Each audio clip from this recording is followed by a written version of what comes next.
It's Christmas is coming soon, or Life Day. We just had Life Day. Christmas is coming up, so we're going to be talking about Star Wars Holiday Special. Happy Life Day. Yeah, happy Life Day to you. I'm Tom Scioli, author of Jack Kirby, The Epic Life of the King of Comics, and I just launched a Patreon, and you can check it out on patreon.com. Just search Tom Scioli, Scioli. Matt Zeoli. I have a new album out called Around Forever.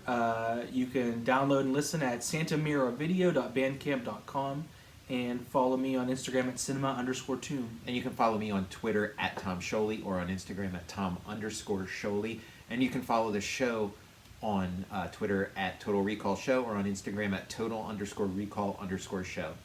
The Star Wars Holiday Special had sort of a big reputation. Like, I'd heard about it for years as like a Star Wars fan. The reputation was that it was so awful that George Lucas buried it deep in a vault and wanted to like burn every copy. Like the Bram Stoker estate wanted to burn every copy of Nosferatu. He just wanted to like. It was that bad. I bought the Kool-Aid on it. I was like, oh yeah, this thing sounds like I didn't see it, but I was like, oh well, if George Lucas thinks it's a total piece of crap, it obviously is. And the way it was described, like it sounded bad. I mean, and the other thing that I'd heard was that the special is terrible except for the animated portion. There is an animated portion which is a little Star Wars adventure which introduces the character of Boba Fett. The debut. And that's like the only thing that's worth watching, and the rest of it's garbage. The rest of it's like, like laughing, or it's like okay, all the things you love about Star Wars. Imagine that, but it's like laughing, or the Carol Burnett show. It's like Harvey Korman and Ms. B. Arthur. Doing these skits, and especially if you like take Star Wars super seriously. Which I did for a large portion of my life. It's like, okay, I get it. My friend Brian's older brother would drop us off at we would go to the comic convention, and they would be selling VHS tapes of this, and some booths would have it playing on a TV and behind. Sure, yeah. So we'd just that's there's whatever few seconds was playing, and then through middle school and into high school, I would read Toy Fair magazine. Mm-hmm. Yeah. And I loved Toy Fair. I collected the magazine, but they would do jokes on they would mention the holiday special in the magazine. I'm like, what the hell is this? And okay, so this is they're dunking on this over and over again. So that's how I came to realize it was something to shit on. Well, yeah, because some of these things like Ishtar, or Heaven's Gate or something, there's these things that you just know as punchlines of here's a real stinker, here's a bomb, and you assume that they are total pieces of, and I've still never seen Ishtar. For all I know, Ishtar could be the greatest movie ever. I'm just kind of the reputation that it has. I'm excited for that when we do our Dustin Hoffman or Warren Beatty episode. Let's do an Ishtar episode. That would be kind of cool to kind of rehabilitate something that maybe got unfairly slammed. Because to me, the Star Wars Holiday Special was unfairly slammed. I'd heard about what a piece of garbage it was. When I finally sat down and watched it from start to finish, I fell in love. I love it. I'm obsessed. I watch it, and now it's become part of my sort of Christmas tradition. I every year I watch it, and it makes me so happy. It's a Star Wars thing that exists.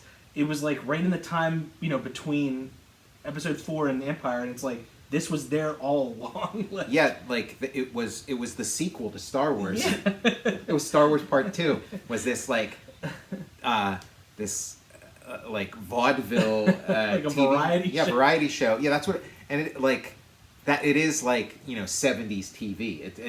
And a print ad for it recently, and it was saying it was it's a variety show, but with an interconnected story. You got to get in that mindset when you watch it. I really appreciated the early glimpse of the expanded universe of Star Wars, where it's you're on the Wookiee planet. I always wondered about the Wookiee planet. Yeah. It was decades before I saw the Wookiee planet. Was it Kashyyyk? Yeah, Kashyyyk in Star Wars Episode 3, Revenge of the Sith, that was like the first time I'd seen this planet that I'd heard about, the Wookiee. So it's like, no, it's like, you know, what was it, a year or two after Star Wars, you're seeing, there it is, yeah, it's the Wookiee planet, and you're seeing like Wookiee society and Wookiee culture, and yet it is kind of like goofy and like sort of sitcom, but it's still like, you can sort of see like the larger world building of it too. I embrace the outrageous elements too, like Chewbacca's family. Chewbacca's got a family. He's got a wife and a son, and it's kind of like, you know, after seeing The Force Awakens, it's like, oh, Chewbacca is just as shitty a father as Han Solo was. Yeah, an absent dad, absentee father. Yeah. What's his Chewbacca's like? Father-in-law or whatever. It's Itchy. Like itchy. Yeah. He's like nightmare fuel, and I'm into it. Right, yeah, he's got like the one tooth.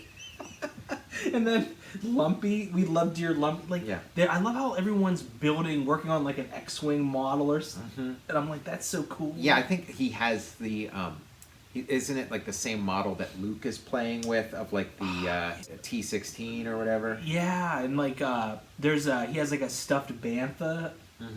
And when the bad guy, like the Imperial guy, like twists his head off, I was like, don't do it, don't do it. He like rips the head off the bantha.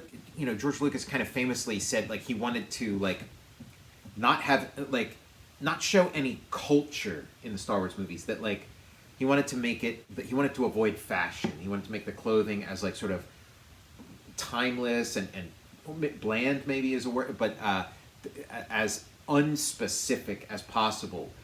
Because like those sort of things would maybe date it or whatever, and he had the opposite idea when he did the prequels. In the prequels, he like sort of embraced culture and showing, you know, high fashion in the Star Wars universe.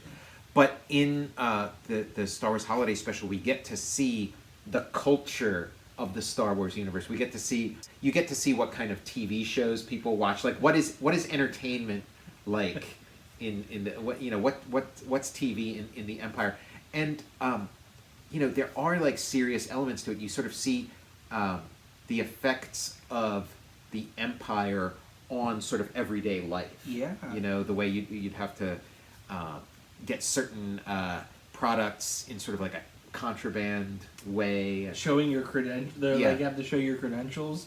You get your like Art Carney injection. Yeah, that was one of the things, like, just hearing the reputation of this show before I'd seen it. It's like, well, Art Carney's in it, and so you picture him like doing, you know, like his shtick, and hey, boo boo, you know, hey Ralphie boy, hey Chewbacca boy, you know, and so you picture, but he plays his role pretty credibly too. Yeah, doesn't he bring like an adult film for like like, okay, we're gonna see what erotica in the Star Wars universe is like, and for Itchy, and very true to form. You know, the erotica of the Star Wars universe is very strange. It's very and like I'd always heard like, okay, yeah, Jefferson Starship's in it. So what I was picturing was like Harrison Ford saying, and now Jefferson Starship, and then the camera pans over and Jefferson, you know, like it's the Muppet Show or something. But it's like, no, they're kind of like this hologram thing. You know, I tell you what, the video, like Starship's video, I think it's like what was it? Jefferson Airplane, Jefferson Starship, and I think it's Starship. Yeah. The Millennium Falcon is getting overtaken by another starship, and it's Jefferson Starship, and it follows the rules of Star Wars. You know, it's not like it's not like off model. It's not like it's not like, you know, somebody like teleports. You know, it's not like they start using like Star Trek. You know, conventions or something like it. Like a lot of thought did go into it, and also like I don't see like Harvey Korman's Julia Child style cooking show doesn't seem that it's like that far afield of like the two-headed pod race announcer from Phantom Menace. Yeah, like what's like maybe like young George Lucas was like very serious, and then you know, old George Lucas is like kind of letting his hair down a little bit, but or maybe it's like, I can be goofy with Star Wars. You can't be goofy with Star Wars. Yeah, when he's at Mos Eisley, he gets the drink like poured in the hole in the top of his head. Yeah, it kind of shows the importance of directing, because Carrie Fisher fine actress. Yeah. Mark Hamill, fine actor. Yeah. But like, their acting is really bad. Yeah, it seems like this show. They're left to their own devices. They Yes. didn't get any direction. Yeah, it's like just really awful performance. Like which again is delicious. It's, Yeah, it's so much fun. I'm here for everything. But Harrison Ford and Peter Mayhew as Chewbacca, they're right in there. They're like taking this thing serious. They're playing it like exactly right.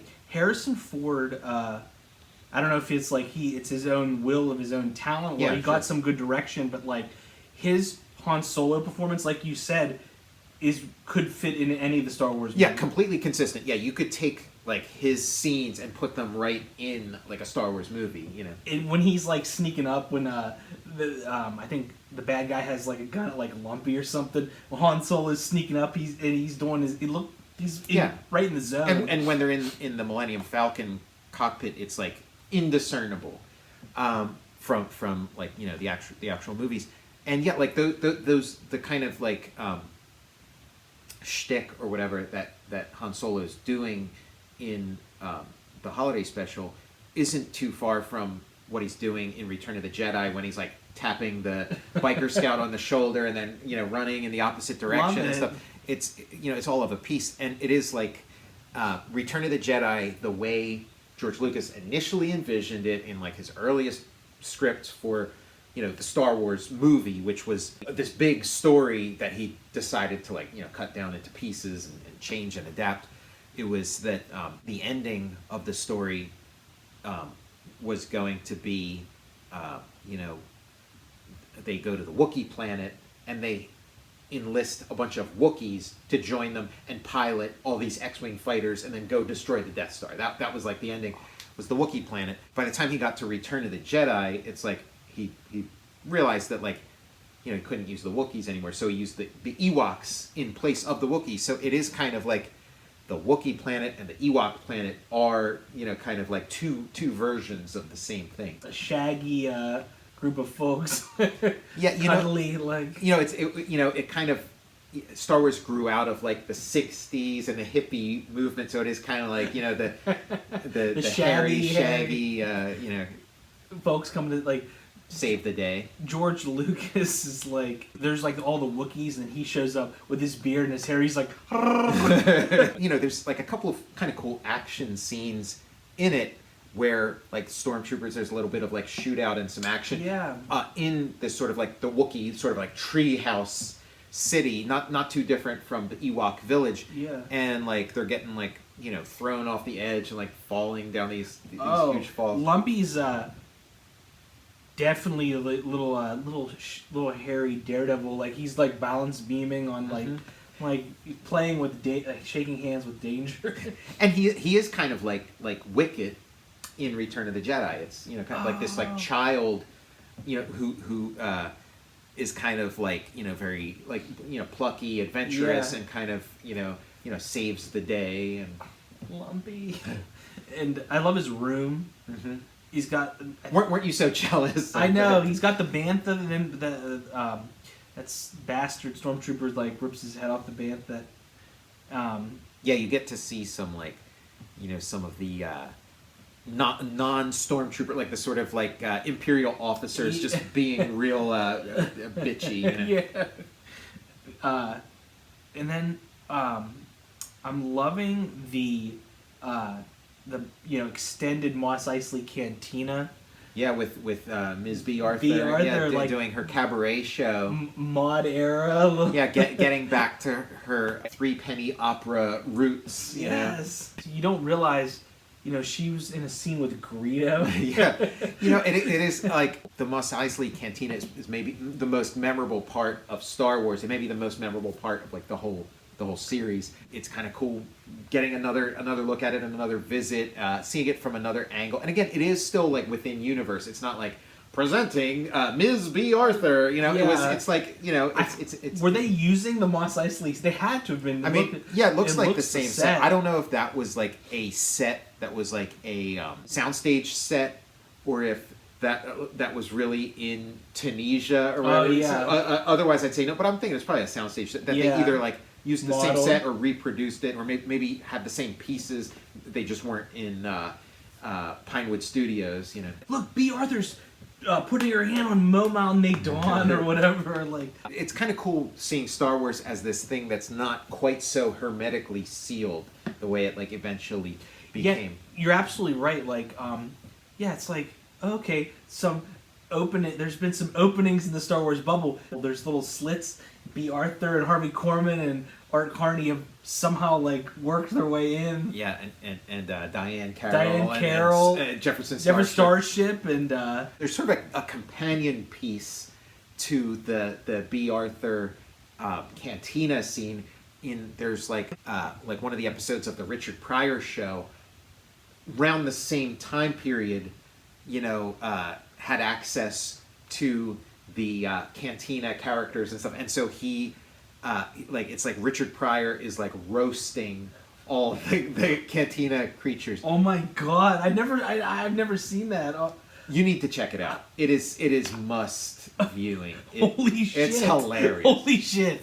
I had no idea that existed. And he's just it seems like he's just riffing. Like it's just kind of like he's using his his comedic instincts to just create this like hilarious roast. He's roasting the cantina. Yeah. What? Yeah, because I think he's playing like the bartender at the cantina. There's sort of parallels between the Ewok scenes in Return of the Jedi, and it made me kind of realize something. Like there's a lot of cool scenes in the holiday special where they're in the tree house and they're shooting at the stormtroopers. They're evading and fighting. And it occurred to me, like, in Return of the Jedi, they have this amazing Ewok village set. You know, like... Oh, yeah. It's an amazing set with all these, like, rope bridges and little houses and things. And, like, watching that, I kind of wondered, like, wow, like, why didn't they take advantage of that great set and have, like, some cool fights, on that set? Like, have some have, like, the stormtroopers or the scout troopers or whatever. With the toys, we made that like the action happen with the. They made it to the Ewok village. Oh no! Like and they made it to Sherwood Forest Place. One of the things about Return of the Jedi is like those scenes on Endor where they are fighting. Like it feels a little too. It doesn't feel like exotic enough to be space opera. Yeah. It feels like they are kind of like shot in your backyard. Like. They could have done something to maybe dress it up a little more to make it seem less like, oh yeah, you're in a forest in California. Yeah. And like the Ewok village like doesn't have that. The Ewok village does feel like you're in like another land, on another world. And so like why they didn't stage some scenes there. That would have been so awesome. When they're on those Ewok village sets, you got C-3PO flying around in the chair and stuff. Yeah, like imagine if they had some scenes on that set where there's like stormtroopers coming through, scout troopers, where there's like, an AT-ST, head goes right by and turns the gun turn. Oh my God. How cool. The one thing, like after thinking about it, the thing that occurred to me was like, looking at the hero's journey and stuff, there's like kind of like this sort of like sanctuary. There's like the place where you go where you're safe and nothing can hurt. And so it's like, okay, like, the Ewok village was that. And if they had, the Empire kind of get there, maybe it would have changed things. It wouldn't have, felt like, okay, we're back in our safe. I love the sequel trilogy. Yeah. No complaints. Love it. Think it's awesome. But with each movie, I kept expecting the Ewoks to show up. And I kept expecting them to be, like, because they'd have, like, the scenes of, like, okay, here's the rebellion, and there'd be, like, Admiral Akbar here, there'd be Nien Nunb over there, yeah. And then there'd maybe be a couple, like, other aliens or whatever. But, like, why wasn't there, like, a detachment of Ewoks? Like, wouldn't the Ewoks kind of, like, be, like, sort of fully integrated into, the Republic, the rebellion, the resistance, the New Republic? Like, wouldn't they be fully, and wouldn't they now be kind of like technologically upgraded? Wouldn't you see some Ewoks carrying some kind of like laser rifle or whatever? That'd be awesome. Or like you'd see like an Ewok with like what if they had like a cybernetic like skeleton like over their arm? Now you're talking. Like, you used to have an Ewok with like a something over their eyes. Yeah, like, wouldn't that be sick? Totally. And and when the Ewoks do show up, they show up at the end of Rise of Skywalker when they're showing like, oh, the new Empire, whatever it's called. We're losing our Star Wars. I'm gonna try. I promise. I'm gonna have my badge on your desk. When the First Order's defeated at the end of Rise of Skywalker, it's like they're showing celebrations across the universe, and then they show like the Ewoks briefly, and like the Ewoks are completely unchanged from the last time we've seen them. They're like still, carrying sticks, and it's like, no, like they existed in that state of nature in Return of the Jedi, but once that, once the Star Wars came to their planet, that innocence is no longer, like, they're part of the cosmic community. Like, does this happen in any of the movies where like there's the battle's going on and like a drop ship comes down and the thing opens and all the Ewoks come running out? It's true. I mean, there's a lot of Star Wars content out there, but no, it hasn't, because a lot of people who are fans of Star Wars kind of like, don't like the Ewoks because it feels like a little too cloying, and that like Lucas was deliberately trying to create something that he could make teddy bears out of by include, whatever. But I feel like you can like rehabilitate the Ewoks. If you have a problem with the Ewoks, there's ways to make them cool. And I expected, like, it seemed like something to me that like J.J. Abrams would be totally up his alley, but I guess not. I guess like he's more of a fan of like the first Star Wars movie, and I guess his fandom is less with the others. And then it seemed like something that would, totally be in The Last Jedi. Rian Johnson's, but like Rian Johnson seems like somebody who would be up for doing something cool with the Ewoks. Didn't happen there, and then in the third one we just got this like brief glimpse of like you may as well have just used footage from Return of the Jedi for all they did with the Ewoks. There was this great comic we've talked about in previous episodes, Dark Empire. Yes. Where it's like, thanks for introducing me to that. There is like a scene in Dark Empire where they're kind of in like a shootout and stuff, and like a couple of the rebel people with them are like a couple of Ewoks carrying like laser bazookas or whatever. So it's it's there. I don't know why people aren't picking up on it. And I do like your idea of like the sort of like cyborg Ewoks. I am a Ewok backer, and I hope I'm all in on the. I've always been all in on the Ewoks. I mean, I love them. I went through my phase of like disavowing the Ewoks, but I've left left that behind. I've come around and like fully embraced the Ewoks, and they do have their place in the mythology. I totally missed the Ewok hate.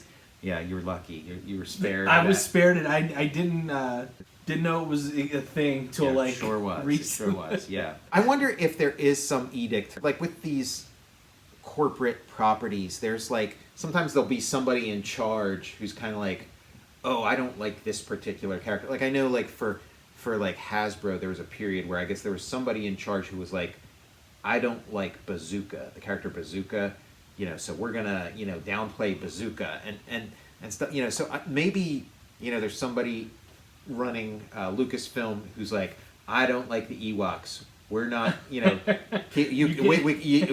give them that brief cameo, but we are like, we do not want. Or maybe it's like, the Ewok story is a very important story, and we will tell that story, but this is not the place for it. Or maybe it's like we want, like maybe one of the clauses in the contract that George Lucas made when he sold it was that the Ewoks have to exist in this state of grace. The same way that the Ewok village was inviolate, and that you couldn't have Imperial boots step on the Ewok village. You can't have the Ewoks. And that could be an interesting story, that like the Ewoks rejected technology, that they decided that they want no part of any of these like laser guns or turbo lifts or whatever. Like they want to keep their world exactly as it. But it was a decision. But like address that then. Show us that story. Endor remains pure. Yes. And like that landing pad they built. Like when they visit again, the Ewoks have built their wooden stuff like around the landing pad. Yeah, or they like took it down and repurposed that stuff. Yeah. Like made art out of it or something. The first time you see like the Knights of Ren, and it's like sort of this like vision that Rey is having, and she sees the Knights of Ren, and they're kind of all like standing in this field, and then there's all these sort of like what look like dead bodies all around them, and like I kind of like studied that frame trying to figure out like what am I looking, and it looked to me like we were looking at dead Ewoks. That like that maybe this is like a little piece of like a larger sequence that J.J. Abrams filmed of like how Kylo Ren got the helmet of Darth Vader. That like he and the Knights of Ren went to Endor looking for the last resting place of Darth Vader, of Anakin Skywalker, and in the process slaughtered a bunch of Ewoks. And then found his helmet, out of his funeral pyre, and then that's how he got it. So, but that's my theory. That's amazing, and that's also reminded me that it's almost so the holiday season's coming. They have on YouTube. It's the holiday Darth Vader funeral pyre Yule log. It's like 20 hours. Of him on his funeral pyre. Maybe, I mean, I haven't seen it yet. I think it's already premiered, but the Lego Star Wars Holiday Special, I wonder, maybe they have that sequence of like how they found, how Kylo Ren finds. They're like little Lego Ewoks. Lego Darth Vader's like, his corpse is being immolated. You could make your own, burnt Darth Vader helmet with Lego. You could maybe take a lighter to like your little Darth Vader head, that's so Lego big. head, Yeah, melt it down a little bit, get it to warp a little. Luke, for some reason, he's got like his cheekbones are accentuated. Well, yeah, that's one of the like if you can go to jail for doing like a bad makeup job, once like it was criminal what the makeup artist did to Mark Hamill in that episode. They put little. I think I never noticed he had a cleft chin. It was accentuated I his think the person who did his makeup thought it was the Star Wars Halloween special, because like that makeup was like they're making him up as Lon Chaney Sr. in London by Midnight. Yeah, like that was a bad. That's a bad makeup job. Okay, let's just cover your face in rouge. Yeah, he was like the model for like the Living Nightmare vampire like kid or whatever. That might have been how he got the role of the Joker in the Batman the Animated Series. Somebody looked at that and was like, "Oh, there's the Joker." There's the Joker. And then Carrie Fisher looks like she's on. Little something like Quaaludes, allegedly. She's like, she's definitely some kind of like exotic drug cocktail. Yeah, she's definitely not. She's just not in this. But again, like people make fun of like, her horrible singing. I thought her singing was great in it. Like the unique, weird stuff from. I like the glimpse of Wookiee culture. Like again, like.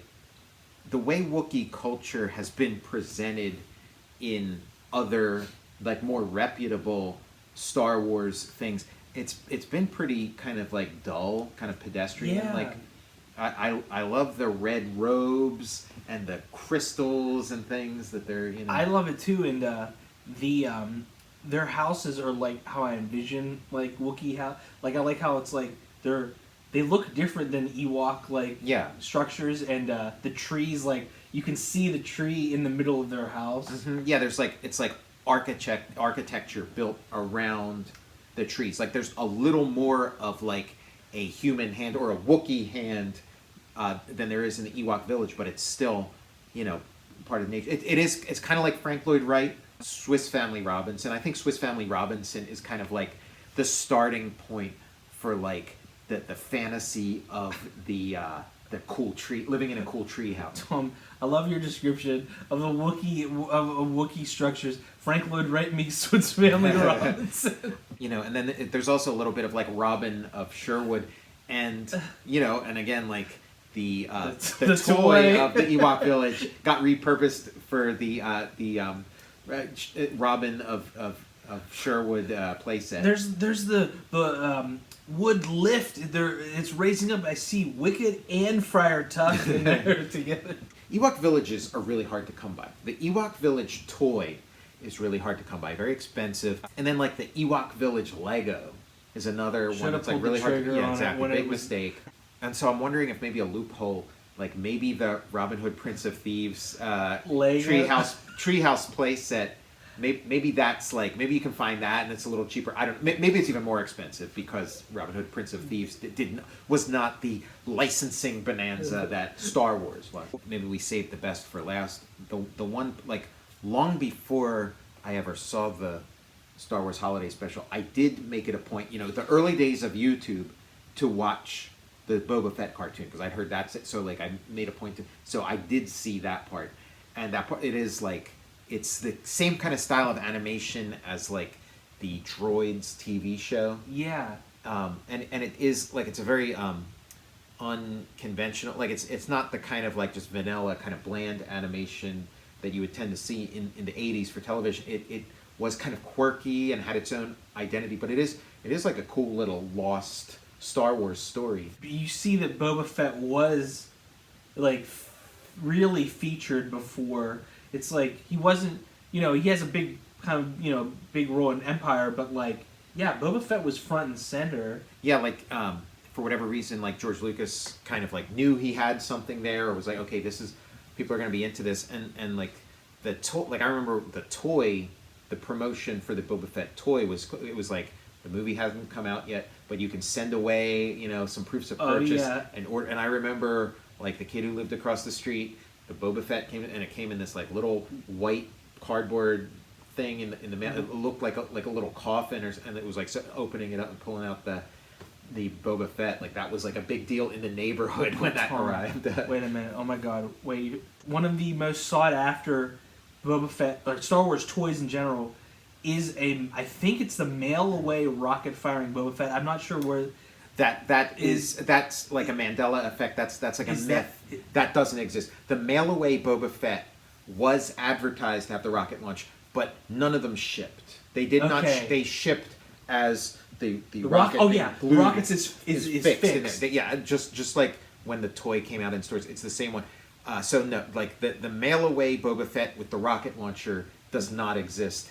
It only exists in prototype form. Like there are a couple prototypes, but it never made it to market. So yeah, that's like there are some people out there claiming like, oh, I sent away and I got that in the mail when I was a kid.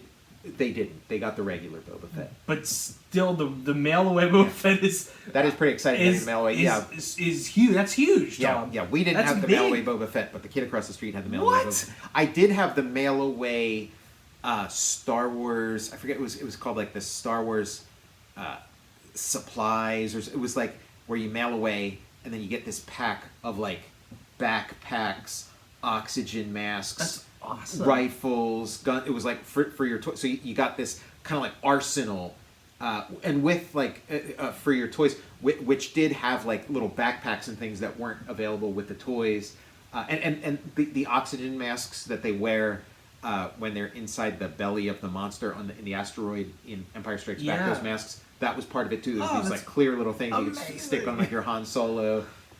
So we got that, but I guess for some reason my mom didn't. Wasn't on the ball to get didn't get the Boba Fett, but that's fine. We got the Boba Fett eventually. We just had to wait a little longer. That's so amazing that you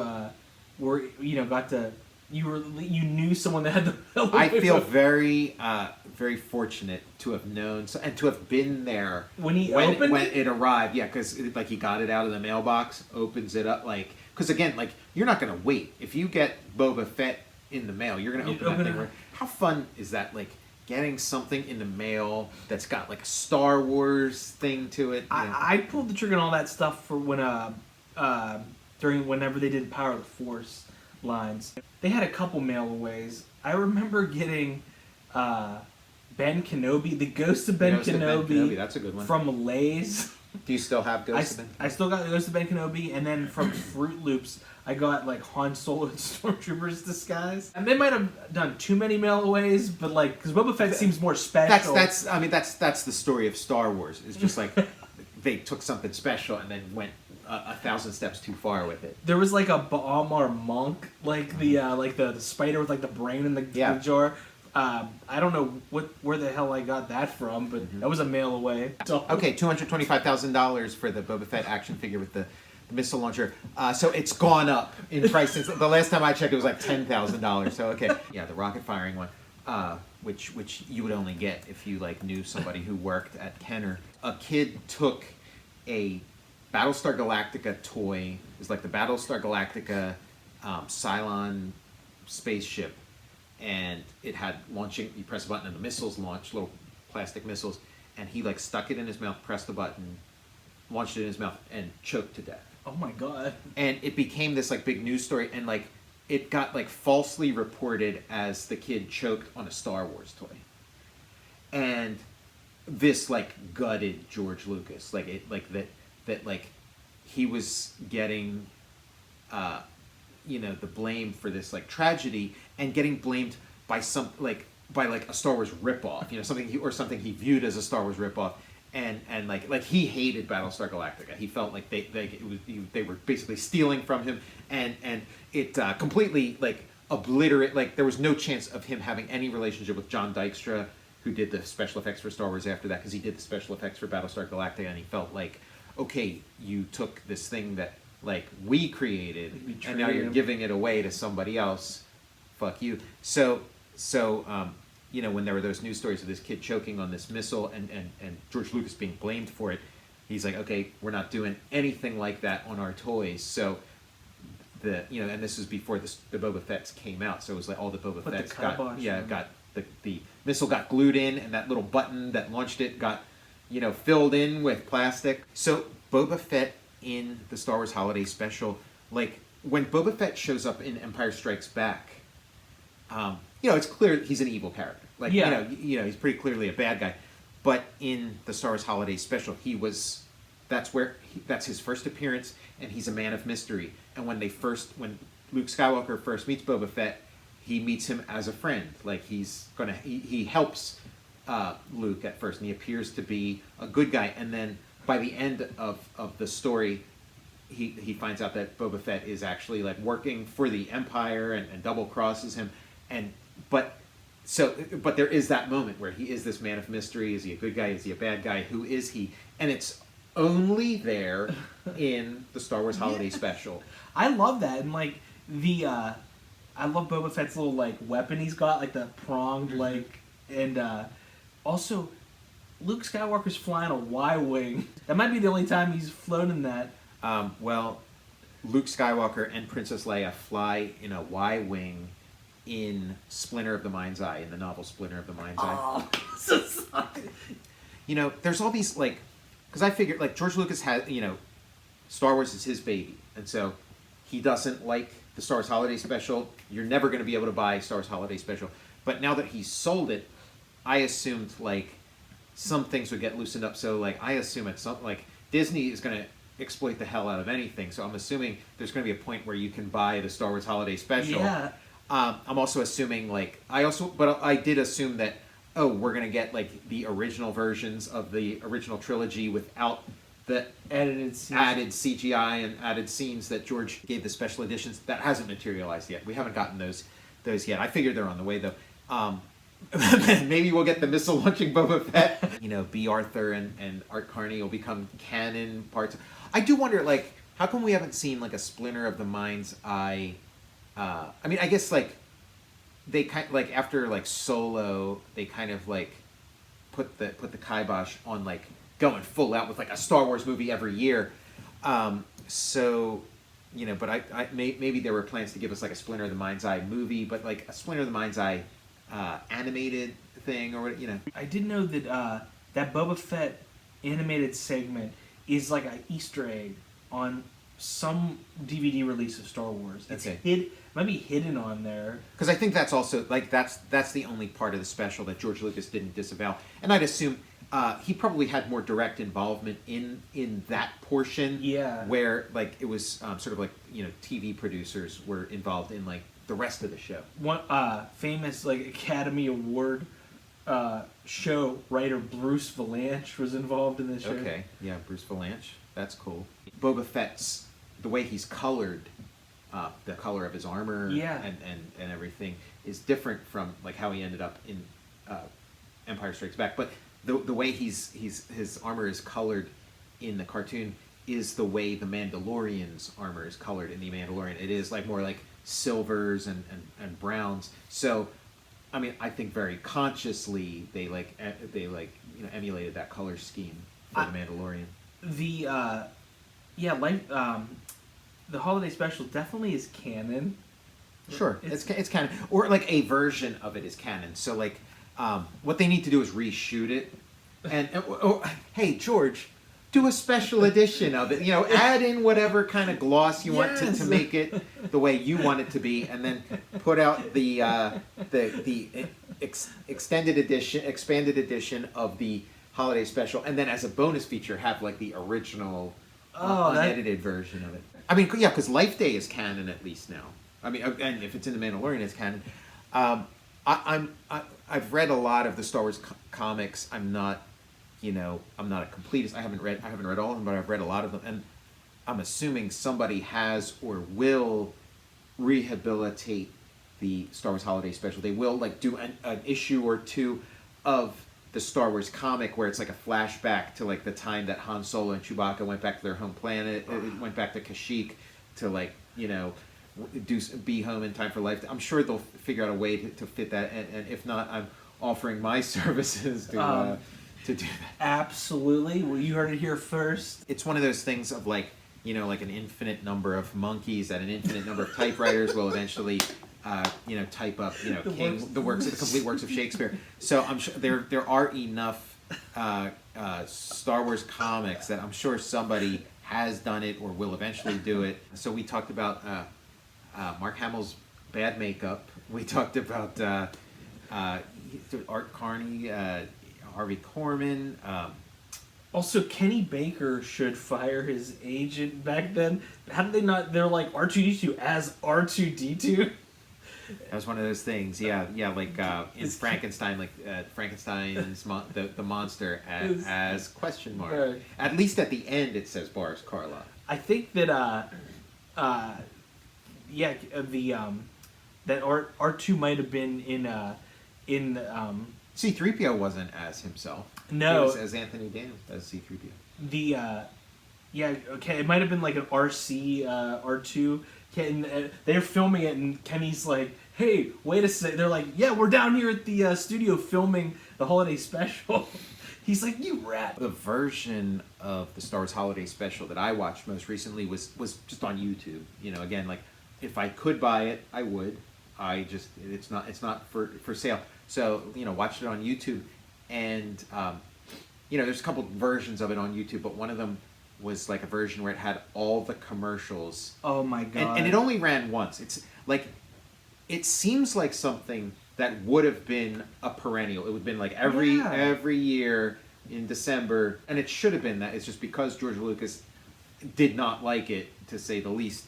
It aired once. So this version of it that I watched was the version that somebody taped off of TV. So it's got all the like 1979 or 1978. It's got all the late 70s commercials, which is part of the fun too. Just the kind of time like looking at like the ephemera, the advertisements of an era is like, that's your real gateway to what that era was. You're seeing the purest form of what an era was. The one that you watch. So I've seen, like, we watched the Riff Tracks one, okay, and they left the commercials in for that one too, which is amazing. But the one I also watched the one on YouTube as well. Did yours have? They had to postpone the Hulk. No, but that's awesome. I love it. It had Luke. The Hulk, our regularly scheduled performance of the Hulk will not be seen tonight, so that we may bring you the Star Wars Holiday Special. Yeah, they had Lou Ferrigno. Like a still of him. They're like the Hulk. The Hulk will not be seen tonight. They have a still of him with C-3PO and Chewbacca in a headlock. They're both like looking up. He's like. Somebody just.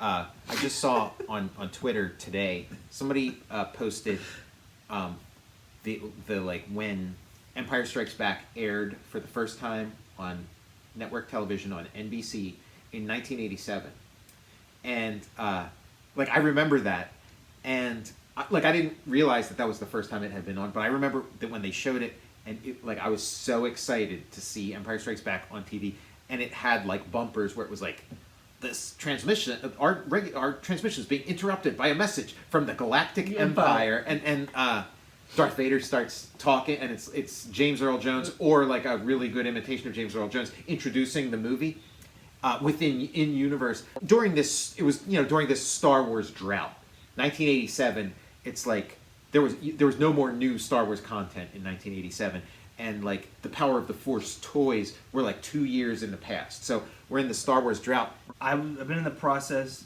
of transferring our VHS tapes. We recorded that off of television. Nice. Okay. So we have. Give me a copy of that. I will. I'm gonna try to find. I want to compare it to like what did they edit out? What's in there? I want to see the commercials. I'm gonna try because we recorded like, we had a camcorder, which is like allowed, like we saw like a lot of like my childhood's like filmed. Yeah, sure, no. And like a lot of stuff from TV, so we had a lot like Alf. Yeah, a lot of Alf. And that's where we recorded those. I love that stuff, like people's personal library of video. Oh, and we got the Hulk movies. Okay. And awesome. A lot of NBC, the Sunday night movie. It was like the film, like their intro was amazing. Like you mentioned, Yeah. had like the film going up, and then like little screen comes down. It's like the premiere, the world television premiere or whatever. My memory of that is like so clear. Like I remember where our TV was in the living, because like we moved where the TV set up a couple different times. And I remember exactly like the wheeled TV stand that it was on, and Yeah, we recorded watching that. and on it was TV. it was so exciting to see it like on TV at a time where like we weren't Where else watching are you Empire gonna Strikes watch Back. it? Yeah, it was like we're watching it on TV and with like the NBC announcer voice and stuff. The NBC announcer, Like it felt special. Yeah. That's why, like, I think there was whenever they brought back and they were showing like CBS or NBC Sunday night movies. They were doing those recently, and they're movies I have and have like access to.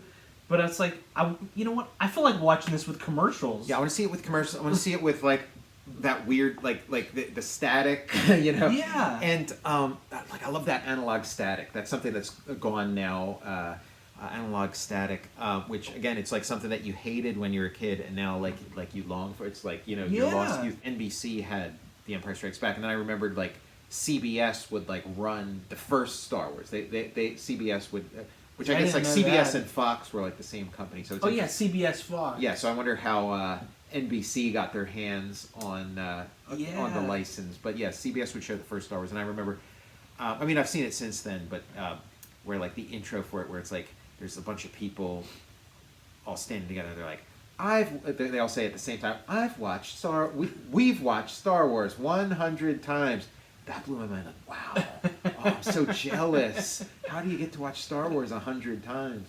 The television movies, like the $1 million movie. The announcer would give you like some tidbit. Like we recorded. I remember I had recorded Delta Force on television. Yeah. The announcer's like, when I'm like a little kid, I knew that was Lee Marvin's last movie because the announcer was like, Lee Marvin in his final performance. So I'm like, I would just like. A little bit of color commentary. Commentary would sear into my brain. Well, it's probably the same guy who would like announce the baseball games, the local baseball games. The holiday special, the commercials open up with like C-3PO telling you about like the new Star Wars toys that are coming out. Oh yeah, I saw that one. When they had the TIE Fighter. That I've seen that was in the one mix, and it's like the TIE Fighter toy. Like you press the button, and the wings blow off. Anthony Daniels in his he had a biography that came out like not too long ago. It's like I'm C-3PO or something, and I think he for a guy that that's his Star Wars is like the thing he's known for. He was like pooping. I mean, he can. He's in that position. I mean, I'm sure he's like, hey, I've done other that was like. That was like a couple years of my life. I've kind of, Sorry, been up to some other I'm stuff. almost like the salacious. You're bringing the a current affair. You're bringing the Maury Povich. Yeah, Maury Povich, like he never got himself out of that muck. Like his TV show, which like is still running as far as I know, it's only sunk in deeper. Like who knew that Current Affair would be his like high water mark, and he's only sunk. You're like, that was when you were at your most credible. I don't think there's like a more thorough dissection of the Star Wars Holiday Special out there. Then we just we did it. We did it. We did it. Happy Life Day. I wonder what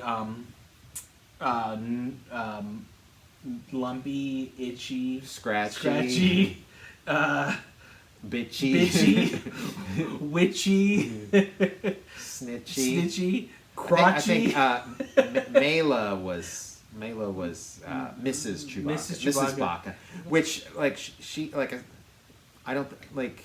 I mean, I think for the canon of Star Wars, like they're trying to keep Chewbacca single, or at least put out the idea that he's kind of like John Lennon in the early days of the Beatles, kind of like trying to keep his marriage under wraps, so that the fans can kind of like fantasize about being Mrs. John Lennon or Mrs. Chewbacca, Mrs. Baca, Grouchy, scrunchy, Grouchy is like munchy. Grouchy is like this tall Chewbacca, but he's got like Oscar the Grouch like shag, like he's like Oscar's face. Imagine an alternate universe where the Star Wars Holiday Special was such a hit on TV that like there would be no stopping it for George Lucas, where it was like CBS is like, no, we are turning this into a weekly series. We've never seen ratings like this, and we're gonna get. It's going to be the Chewbaccas, and it's going to be Chewbacca's family in its own sitcom, and Chewbacca is going to be like Archie Bunker, and he's going to have his chair, and every week there's going to be like a new cousin, like Crunchy and Scrunchy and Grouchy coming in, new cousin comes to stay with the family, and it's the show is not going. There's not a word of English is going to be spoken in it. It's all going to be grunts and growls and roars. Yeah, I love it. And it becomes like the biggest show on CBS and wins Emmys. And that's an alternate universe I want. Chewbacca's at the Emmys accepting his award. He like who would be a host that Who do you think would be hosting at that time? Well, I mean, Chewbacca would host. He would host. And he'd be, like, in a top... Like, he's in... Because, like, for the Life Day thing, they got to save on wardrobe a little bit because they could just have, like, a Wookiee head and then this, like, generic red cloak. So it's, like, you could have somebody in just, like, maybe, like, a larger than normal tux. Maybe with some stuffing in there. Sleevesless? No, with sleeves. You're saving money. It's all about saving money. So all you'd have to do is get like the Chewbacca head and the Chewbacca gloves, like the Chewbacca furry hands, and he's hosting the Oscars. And then like a Norman Lear or an Alan Bud Yorkin sitcom, there end up being like endless spin-offs. So it's like you get the R2D2 family spin-off, all live action, and we get to a point where the world kind of forgets that there was ever a movie called Star Wars. Like they just know about all these the Wookiee family series. That's and blowing my mind. And the droid series. There's an Odd Couple show. It's Lando and Nien Nunb. It's like the Odd Couple. Oh man, would that be amazing? I'd love it.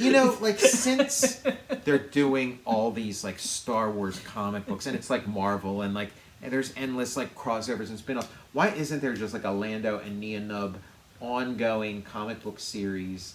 The two of them like having their further adventures because they come out of the Death Star, they blow it up, and the other than the radar dish, the Falcon is still intact. How about like some further adventures of those two? They get to like Han's on his honeymoon with Princess Leia, and he's like, "You guys, you can have it. Go enjoy yourselves on the Falcon." Who would throw the cigar, and who would like stab it? Was it be like? It's like I don't know. I mean, Lando seems like he's not a hair is out of place. Not he's impeccably dressed and accessorized. So I think Nian is the one who has the stogie, throws it on the ground, and Lando impales it with like a rapier or something that he carries with him. We have the Total Recall P.O. box, down below. So if anybody has like a spare Ewok Village they want to send us for the Total Recall archives, we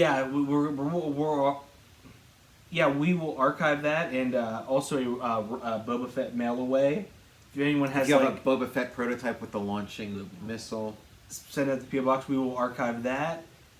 Put it in our climate controlled archives. So yeah, you've been watching Total Recall, the Life Day edition. I'm Tom Scioli, author of Jack Kirby, The Epic Life of the King of Comics. I'm Matt Zeoli. And I just launched a new Patreon, so you can check that out on patreon.com. Just search Tom Scioli, Scioli. I released a new album called Around Forever, and you can check that out at santamiravideo.bandcamp.com to listen and download. And you can follow me on Twitter at Tom Scioli or on Instagram at Tom_Scioli. You can follow me on Instagram at cinema_tune. And you can follow the show on Twitter at Total Recall Show, or you can follow the show on Instagram at Total_Recall_Show.